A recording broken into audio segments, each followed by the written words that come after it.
Well, howdy, y'all. It's Frightman, and I am here to keep you spooktacular. In today's video, we're going to be taking a look at the Grim Reaper garage door cover from Spirit Halloween. I believe I paid right around $100 for this. It's a nice heavy cloth. You can buy it in a 1-door or a 2-door. Mine's going to be the 1-door version. And the instructions call that you can put this up with 1 person or 2 people.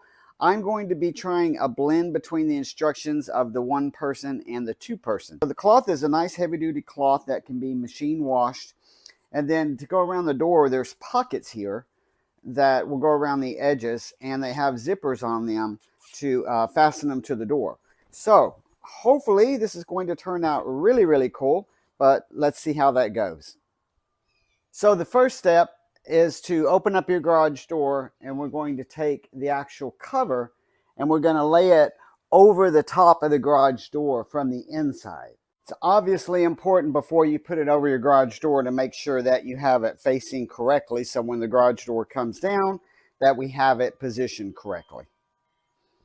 Now while doing this, the garage door chain for me is just barely right above where the cloth is going to be. So I'm going to want to pay really particular attention to make sure that I don't get the cloth on the oily garage door chain here. That would not be a good thing. So we have the cover stretched here on the back onto both corners. Now we're going to take it and just pull the whole thing forward over the cross of the top of the door. So I do feel like I have the cover spread across the back correctly, and I'll show you a little closer what that looks like in a minute. But now I'm trying to maneuver the actual cover this way towards the garage door. The objective here is that we're going to get it spread across, then we're going to go ahead and close the garage door. As we close the garage door, if we have it pulled over enough, then basically the cover is just going to kind of fall down with the garage door. We're ready to go ahead and wrap the edges around the corner of the garage door, and using the zippers provided, go ahead and zip those up around the corners. I believe I'm going to go to the inside of the garage door to do this. I think it's going to be really hard from the outside because the zippers would be on the inside. Also, I noticed that there's some printing over here of the product itself, and obviously you don't want that to show. So I've managed to get the cover on 3 corners, the 2 bottoms and 1 of the tops, but I'm having a really hard time pulling it over to the final top piece. So I definitely would recommend, if you have 2 people, that you do it that way. This is going to be a challenge with 1. I'm kind of soaking wet. I'm getting a pretty good workout at this, but we're going to keep going for you. So hang on. Whew. Well, believe it or not, it's 15 minutes later and I'm still struggling with the last corner.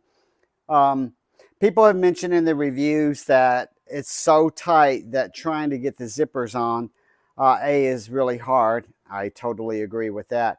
And B, the material starts to pull off of the seams. And unfortunately, I've found 3 places where that's happened to me.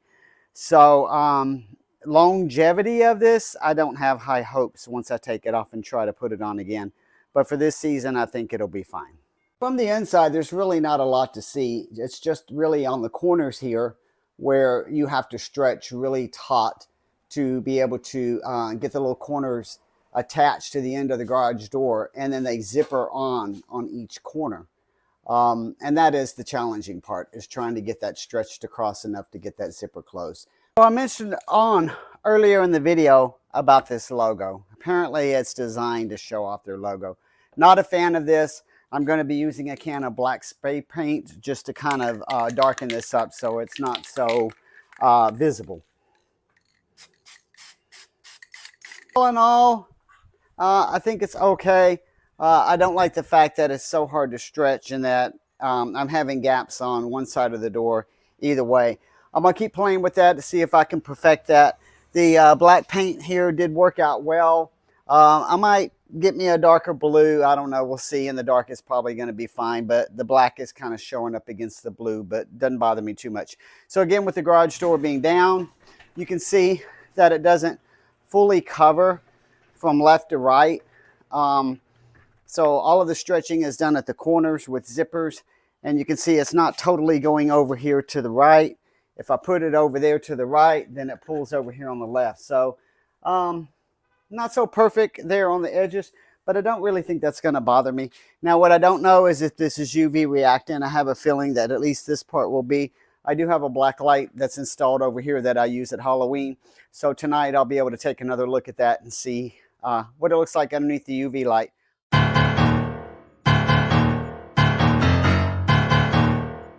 Well, I hope you enjoyed watching me struggle getting this guy on my garage door, but it was worth it. For you guys and for Halloween, it was well worth it. It's pretty awesome. Definitely say check it out. Again, it comes in a 2-door version as well. 2 people will make it much easier. If you like my videos, please subscribe, ring the bell, like, notify, do everything that you possibly can because I need the viewership. So thank you for that. And until next time, stay spooky, my friends.